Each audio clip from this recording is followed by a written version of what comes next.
नमस्कार दोस्तों, मैं मनोज विद्यार्थी शंखनाद वन चैनल पे आप सबों का तहे दिल से हार्दिक स्वागत है। और आज हमारे बीच जो खास मेहमान मौजूद है हृदय गुप्ता जी, इनको मैं कोटि कोटि वंदन करता हूँ। आज मैं आप सबके बीच जिस मुद्दे पे बात करना चाहता हूँ वो मुद्दा है कॉन्वेंट वर्सेस गुरुकुल। जैसा कि आप सबको पता होगा कि आजकल गुरुकुल में बच्चों को लौकिक और आध्यात्मिक शिक्षा दी जाती है, लेकिन कॉन्वेंट में सिर्फ लौकिक शिक्षा बच्चों को दिया जाता है। बच्चे पढ़ लिख कर डॉक्टर इंजीनियर तो बन जाते हैं, लेकिन उनके अंदर अगर संस्कार नहीं रहा तो वही बच्चा आगे चलकर अपने माता पिता को वृद्धा आश्रम में डाल देते हैं। तो आज इन्हीं सब मुद्दों पे मैं जो हमारे मुख्य अतिथि जो मेहमान हैं हृदय गुप्ता जी, मैं उनसे बात करूंगा। हृदय गुप्ता जी, सबसे पहले आपको मेरे चैनल पे बहुत बहुत स्वागत है।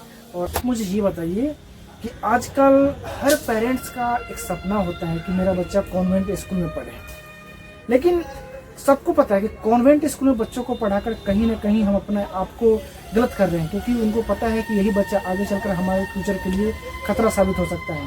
तो लोगों का झुकाव गुरुकुल की तरफ क्यों नहीं है? देखिए, आपने एक बहुत अच्छी बात कहा कि जो आज के पेरेंट्स अभिभावक हैं कि उनकी कहीं ना कहीं इच्छा होती है कि उनका बच्चा कॉन्वेंट स्कूल में पढ़े। तो क्यों नहीं, क्योंकि उसमें जो अंग्रेजी जो सरकार ने इस पर इतना बहुत ज्यादा फोकस कर दिया कि आज बच्चे को अंग्रेजी आनी ही चाहिए, बोलना ही चाहिए। तो ये एक जो इसके पीछे अगर देखा जाए तो ये सरकार के ही फोकस के कारण और ये अंग्रेजी के प्रति अभिभावकों का, पेरेंट्स का झुकाव हुआ है। आज देखिए, ये बात भी सही भी, आज कहीं बच्चा जाता है नौकरी के लिए तो उसे पूछा जाता है कि आपको अंग्रेजी में आप बोल चाल लेते हो, लिख पढ़ लेते हो। तो इसी कारण है, और कारण है कि तब उस बच्चे को नौकरी दी जाएगी। तो यही कारण है कि आज अंग्रेजी की तरफ माता पिता का झुकाव हुआ है। और गुरुकुल के प्रति जो लोगों का अभी ज्यादा झुकाव नहीं हो पा रहा है, तो कारण यही है कि अब उनको ये पता नहीं, अभिभावकों को, कि कॉन्वेंट में पढ़ने से उनके बच्चे पर क्या गलत इफेक्ट हो रहा है और गुरुकुल में अगर बच्चा पढ़ेगा तो उस पर कितना पॉजिटिव इफेक्ट आएगा। तो ये उन्होंने अभी तक रिसर्च नहीं किया, और ये रिसर्च करने की बहुत जरूरत है आज समाज में। आज देखिए, जो बच्चा अगर कॉन्वेंट में पढ़ रहा है तो पहली बात तो कॉन्वेंट के जो स्कूल होते हैं वहां पर जो हिंदू संस्कृति का, हिंदू धर्म का पालन नहीं कर सकते। आपने देखा होगा कि आज बहुत सारे कॉन्वेंट स्कूल लाइट में भी आए कि अगर समझी कि अगर बच्ची मेहंदी लगा कर जा रही है, उसके जैसे कोई तीज त्योहार है हमारे, और तो अगर बच्ची अगर मेहंदी लगा के जाए तो स्कूल मना करता है, उसको सजा देता है। अगर बच्चा है तिलक लगा के जा रहा है तो बच्चे को मना किया जाता है कि हमारा वो है कॉन्वेंट स्कूल है, आप यहाँ तिलक नहीं लगा सकते। आप रक्षा सूत्र बच्चा अगर पहन के जाता है तो बच्चे को मना किया जाता है कि आप रक्षा सूत्र यहाँ हमारे गुरुकुल में नहीं पहन के, सॉरी कॉन्वेंट में पहनकर नहीं आ सकते। तो कारण क्या है, कॉन्वेंट जो स्कूल है वो हिंदू संस्कृति को पूरी तरह से नष्ट भ्रष्ट करने में लगे। और दूसरी बात, वो कहीं न कहीं इस अपने कॉन्वेंट स्कूलों के द्वारा अपने जो ईसाई धर्म है उसको बच्चे को थोपना चाहते हैं।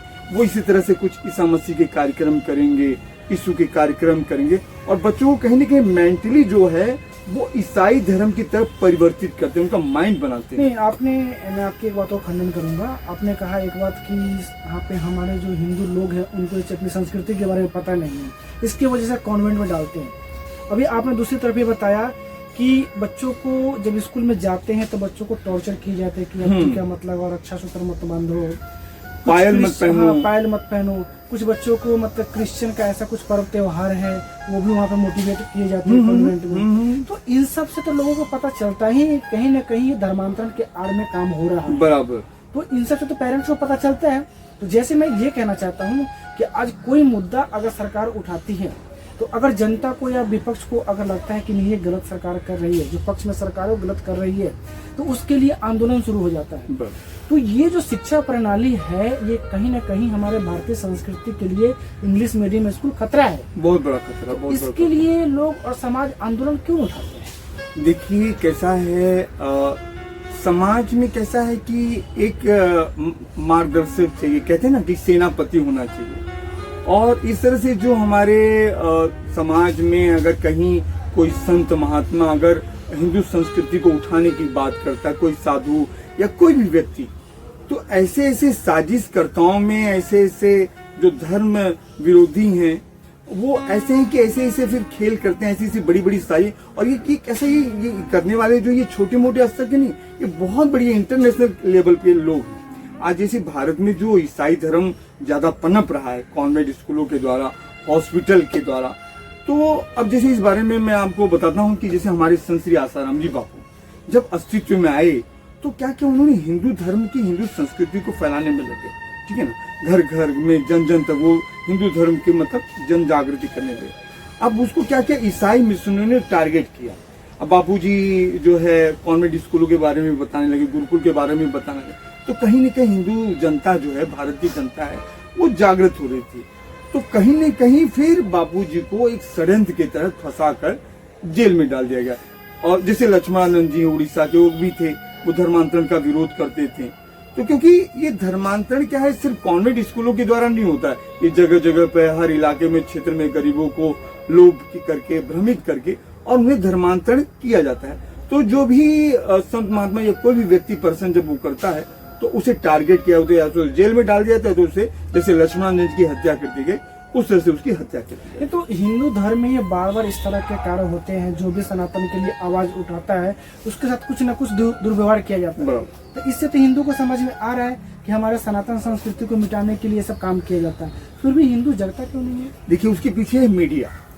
आज जितने भी मीडिया हैं, थोड़े से छोड़कर, जैसे आपका शंखनाद चैनल है और सुदर्शन न्यूज चैनल है, और भी हैं कुछ ऐसे दो चार हैं जो वास्तव में हिंदू धर्म की ही बात करते हैं, हिंदू संस्कृति की बात करते हैं। बाकी आप जितने भी न्यूज चैनल हैं आप उठा के देख लीजिए, एबीपी न्यूज है और रिपब्लिकन न्यूज है और भी बहुत सारे हैं, मैं किसके नामों, आज तक, ये सब कहीं न कहीं इनके जो बाप हैं, इनके दादा हैं, ये सब विदेशी, और वो सिर्फ अपने मतलब उनका एक ही मकसद है कि किसी तरह से हिंदू संस्कृति को खंडित करना।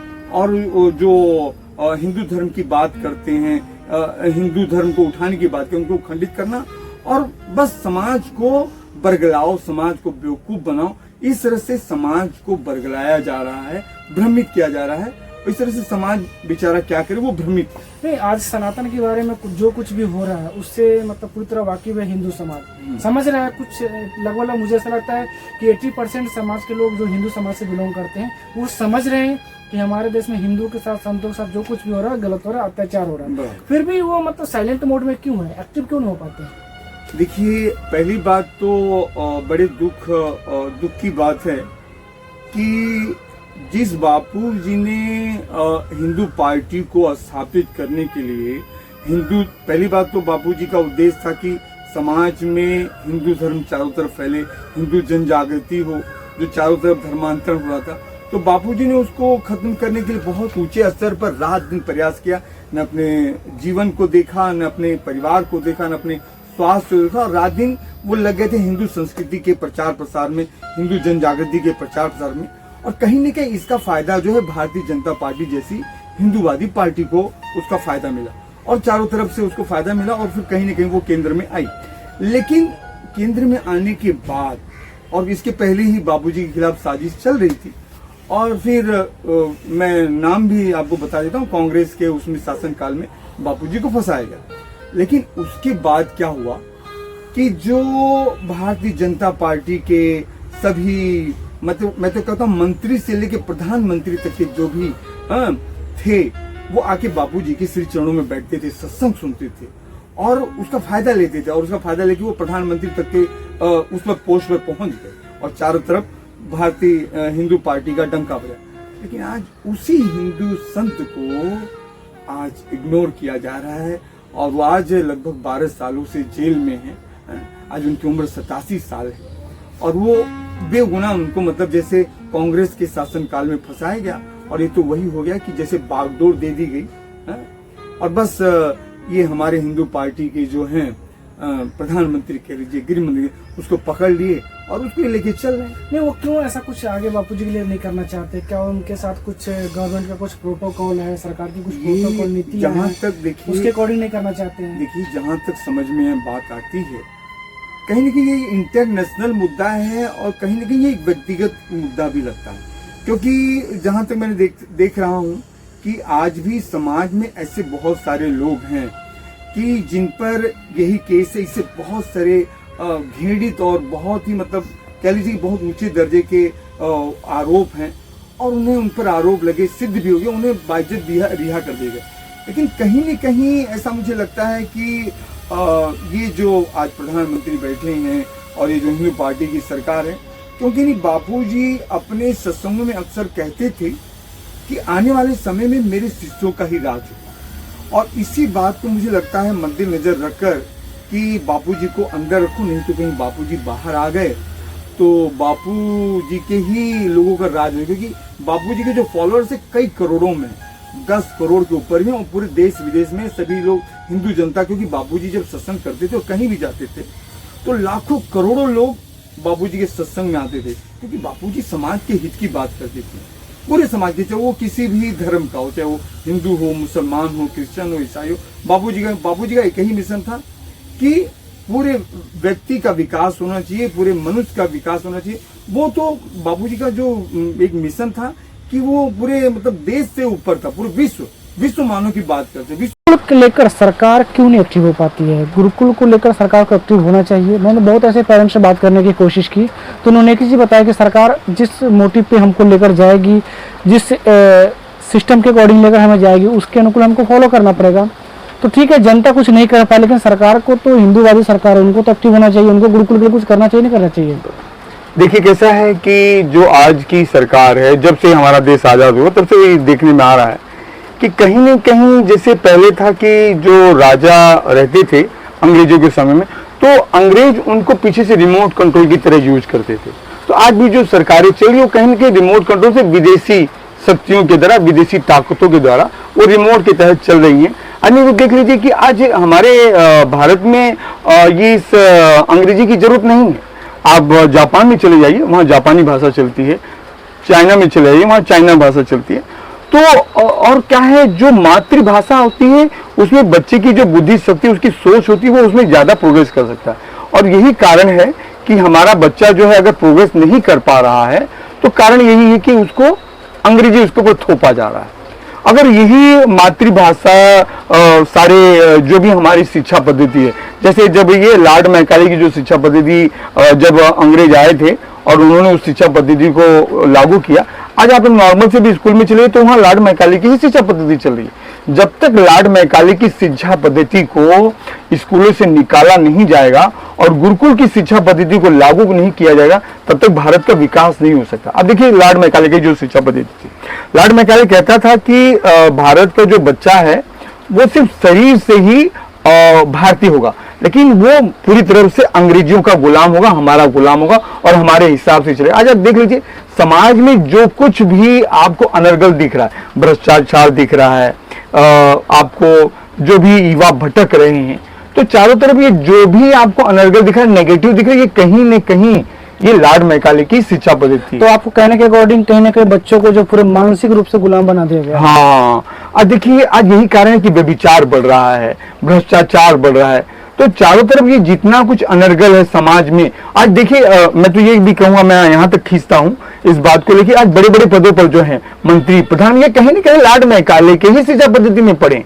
अगर इन्होंने भारत की गुरुकुल व्यवस्था में पढ़ा होता, भारतीय संस्कृति को पढ़ा होता, तो आज ये भारत का आज अलग विकास होता, आज अलग रूप होता। नहीं, जहाँ तक आपने भारतीय संस्कृति के विकास की बात कहा, और जो बड़े बड़े नेता है जो हमारे भारतीय संस्कृति के चाहे गुरुकुल के बारे में नहीं पढ़ा, मुझे ऐसा लगता है कि पढ़े तो बहुत लोग, लेकिन कुछ करना नहीं चाहते, एक्टिव होना नहीं चाहते लोग। आपकी बात सही है, और कहीं न कहीं ये स्वार्थ है। देखिए कैसा है, सरकार का भी अपना स्वार्थ है, और इनको देखिए कैसा है, विदेशी संस्थाओं के द्वारा, विदेशी शक्तियों के द्वारा सरकार को पैसा दिया जाता है, जो भी सरकार सत्तारूढ़ में होती है। क्या अरे भारतीय संस्कृति तो दुनिया में सबसे बड़ी रही है कि जहाँ पे हमारी संस्कृति को प्रणाम किया जाता है। आज इन लोगों के चक्कर में आकर, विदेशियों के चक्कर में आकर, और इस सरकार क्या ये भारतीय संस्कृति को नष्ट करने में लगी है। तो ये भारत की संस्कृति नहीं, इस बात को भारत की जनता को सोचना हो, क्योंकि भारत की जनता को ही आवाज उठाना। ये तो बिके हुए लोग हैं, ये जो आज बैठे हैं बड़े बड़े पदों पर सरकार में, सब बिके हुए लोग हैं। ये बिके हुए लोग जो जैसे विदेशियों द्वारा जैसा कहा जाता है वैसा ये करते हैं। आज हमारे जो संत आसाराम जी बापू जी को जेल में रखा कि उनके ही कहने पर, ईसाई मिशनरियों के कहने के ही, उनके षड्यंत्र के ही आधार पर बापू जी को रखा गया। नहीं तो इनकी ताकत नहीं थी कि बापू जी को अंदर रख सके, और कहीं न कहीं भारत की जनता को भी इसमें बरगला दिया गया है। तो आज इस तरह से गुरुकुल की तरफ बच्चों को पढ़ाया जाना बहुत जरूरी है, क्योंकि अगर देखिए, अगर सरकार बदलेगी, जब बदलेगी सरकार अपनी विचारधारा को, गुरुकुल की विचारधारा को, भारतीय संस्कृति की विचारधारा को जब स्कूलों में लाएगी तब लाएगी, लेकिन अभिभावक को सोचना है कि उसका बच्चा बिगड़ने नहीं पाए। आज देखिए इंटरनेट के कारण और ये जो लॉर्ड मैकाले की शिक्षा पद्धति के कारण, याद देखिए जो आज वृद्धाश्रम में इतने माता पिता अभिभावक वृद्धाश्रम पहुंच गए, कारण क्या है? लॉर्ड मैकाले की शिक्षा पद्धति। तो इस वजह से अपने बच्चों को अगर आपको सही दिशा देना है और बाद में वृद्ध होने पर आपको खून के आंसू नहीं रोने हैं, तो आप अपने बच्चों को गुरुकुल में पढ़ाइए, जहां आपका बच्चा भारतीय संस्कृति में पढ़कर आपकी पूजा बिना किए और आगे नहीं चलेगा। नहीं तो जैसे ही लॉर्ड मैकाले की शिक्षा पद्धति जो स्कूलों में चली, अगर उस शिक्षा पद्धति में आपने अपने बच्चों को पढ़ाया तो आपका बच्चा आपको खून के आंसू रोएगा, और देखने में मिल रहा है। आज देखिए, आज हम लोग राह चलते रहते हैं तो एक नौजवान लड़का एक लड़की को लेकर चलता है और सड़क पर, खुली सड़क पर अश्लील हरकत करता है। ये क्या है? ये लॉर्ड मैकाले की शिक्षा पद्धति है और ये विदेशियों की चाल है। इसको बहुत समझना होगा बहुत अच्छे से। सरकार जब करेगी तब करेगी, हमें भी और हमारी पूरी कोशिश होनी चाहिए। आज हमारे ऊपर कोई प्रॉब्लम होता है तो हम उसको तुरंत वो करते हैं, आज देखिए वो एक्टिव होते हैं। लेकिन आज हम फेसबुक पे लगे, हमारे नौजवान हैं, हमारे और दूसरे लोग में हमारी माताएं बहनी हैं, मोबाइल पर, इंटरनेट पर अपना समय कितना गंवाती हैं, व्हाट्सएप पर। लेकिन आप देश के लिए, समाज के लिए लोगों को जगाइए। कम से कम मैं तो बोलता हूँ, आप 10 मिनट भी अगर आप तो ट्विटर है आज, आप आवाज़ उठाइए, सरकार से कहिए और सरकार आपकी आवाज़ सुनेगा। क्योंकि सरकार आपकी ही वोट लेकर बैठी है, प्रधानमंत्री बनकर बैठे हैं। जो भी एमएलए एमपी जिनते बनते हैं ना, जब वोट आता है इलेक्शन का समय, तो आपके सामने भीख मांगने आते हैं कि हमें वोट दीजिए, हमें वोट दीजिए। तब आप कहिए उनसे, अभी से आप आवाज उठे कि हमारी भारतीय संस्कृति को आप लागू करिए, तब आप हमसे वोट लेने की आप उम्मीद रखना, नहीं तो हम आपको नीचे उतार देंगे। तो तब आपकी बात सरकार सुनेगी, क्योंकि सरकार को तब लगेगा कि भारतीय जनता जाग रही है। तो ये सारी बातें हैं, तो वो सरकार जब करेगी तब करेगी, लेकिन आपको भी इसमें लगे रहना है, हिम्मत नहीं हारनी। आप आओ, क्योंकि सरकार जब लोग आवाज उठाते हैं, तभी देखिए कुछ दिन पहले किसान आंदोलन चल रहा है, किसानों ने जब एकदम ले लिया कि भाई हम जिएंगे मरेंगे, तब उनकी बात को सुना गया और सरकार को माननी पड़ी। तो इसी तरह जब तक आवाज नहीं उठाएंगे, आज आपके पास माध्यम है, ट्विटर है और बहुत सारे इंटरनेट की ये माध्यम है, आप वहाँ आवाज उठाइए और अपने बच्चों को गुरुकुल में पढ़ाए। क्योंकि गुरुकुल में अगर आपका बच्चा पढ़ रहा है तो वो समझिए वो गांधी बनकर रहेगा, सुभाष बनकर रहेगा, आप वो क्या नाम था उनका, वो लाल बहादुर शास्त्री बनकर रहेगा। नहीं तो भ्रष्टाचारी बनेगा, व्यभिचारी बनेगा, और भी ऐसे गलत बनेगा। तो वही अब आपके ऊपर है कि आप अपने बच्चे को गुरुकुल में पढ़ाते हैं कि आप कॉन्वेंट में पढ़ाते हैं, और सरकार को आप आवाज उठाते हैं कि नहीं उठाते। चलिए, बहुत बहुत धन्यवाद, आपने जो समय दिया। मैं अपने दर्शकों से कहना चाहता हूँ कि कुल मिला के जो बात करने से जो निष्कर्ष निकला, उसका मतलब यही है, मीनिंग यही निकल कर आया कि देखिए, सरकार तो जो कर रही है, हम जनता को भी एग्रेसिव होना पड़ेगा। हम जनता को एग्रेसिव मतलब जैसे इन्होंने बताया कि नेट के माध्यम से ट्विटर सेवा को बहुत है, फेसबुक व्हाट्सएप जैसे भी हो, उस सेवा के माध्यम से भी हमें एक्टिव मोड पे आना पड़ेगा।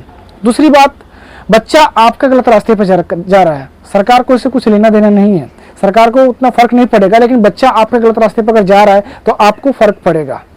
तो इसलिए मैं हर पेरेंट्स से कहना चाहता हूं कि आप अपने बच्चों को किस रास्ते पर मोड़ना चाहता हूं, वो आपके ऊपर डिपेंड करता है, सरकार के ऊपर डिपेंड नहीं करता है। 2-4 संख्या कम है, गुरुकुलों की संख्या कम है, लेकिन है तो जरूर। आप अपने बच्चों को ऐसे स्कूल में डालिए, ना हो तो बीएमसी में डाल दीजिए, कन्वेंट स्कूल में डालने की क्या जरूरत है। आपको खुद सोचना होगा अपने बच्चे के भविष्य के लिए। जब आप अगर सोचेंगे तो आगे देश बढ़ेगा, जब आप नहीं सोचेंगे, आप दूसरे के कंधों पर तलवार रखेंगे, आपने सोच लिया कि हमने सरकार को वोट दिया है और सरकार जो करेगी उसको हम अच्छी तरह फॉलो करेंगे, तो सरकार तो पूरी तरह बिक चुकी है भाई। सरकार किसी और के इशारे पर चल रही है, अपना दिमाग आज के राजनेता यहाँ पर लगाते नहीं हैं। अगर शायद अपना दिमाग लगाए होते तो आज हमारे देश में संतों के साथ अत्याचार नहीं होता। अगर संतों के साथ अत्याचार नहीं होता तो आज बहुत ऐसे संत जो चुपचाप बैठे हुए संस्कृति के लोग कुछ बोल नहीं पा रहे, तो शायद वो संत भी आवाज उठाते। तो उन संतों को भी कहीं ना कहीं डर है कि हम ज्यादा कुछ चाचू करूंगा, कुछ बोलूंगा तो सरकार हमें भी अंदर डाल देंगी। इसलिए चुपचाप बैठे हुए हैं। तो आवाज़ जो उठाता है उसको भुगतना पड़ता है। तो सबसे पहले मैं कहना चाहता हूँ कि जनता को जागना पड़ेगा। जनता ही सब कुछ है, आपके वोट से सरकार बना है। अगर आप जगेंगे तो देश का विकास हो सकता है, अगर आप नहीं जगेंगे तो देश का विकास नहीं हो सकता है। बस लगे रहिए आप मेरे चैनल के साथ, और आपने इस वीडियो को देखा। मैं तो कोशिश करता हूँ इस तरह की वीडियो बनाने के लिए जो मोटिवेशनल हो, जो अच्छा पॉजिटिव एनर्जी देता हो, इस टाइप की वीडियो बनाने के लिए कोशिश करता हूँ। बस आप लोग का मुझे कोऑपरेट चाहिए। इस वीडियो को ज़्यादा से ज़्यादा लोगों तक शेयर कीजिए, सब्सक्राइब कीजिए चैनल को और लाइक कीजिए, कमेंट्स कीजिए। अगर कुछ हमसे गलती हुई होगी तो आप कमेंट्स के माध्यम से आप मुझे बता सकते हैं कि हाँ इस जगह पे आपने गलत बोला है, ऐसे से ऐसे नहीं होना चाहिए। अगर सही लगा होगा तो आप मुझे मैसेज के माध्यम से बता सकते हैं कि आपने अच्छा बोला है। और इस तरह वीडियो को ज़्यादा से ज़्यादा लोग तक शेयर कीजिए, ताकि इस तरह का जो पॉजिटिव मैसेज जो समाज में अगर अच्छी तरह जाएगा तो लोगों को ऊपर इफेक्ट आएगा। वरना अगर आप लोग इस वीडियो को दबा देंगे तो यहीं तक रह जाएगा। देश के विकास में फिर योगदान सही तरह से आप लोग न दे पाएंगे, न मैं दे पाऊंगा। फिर हम जो हमारा मिशन है, जो देश के लिए अच्छा काम करना, वो मिशन कहीं ना कहीं रुक जाएगा। जय हिंद, जय भारत।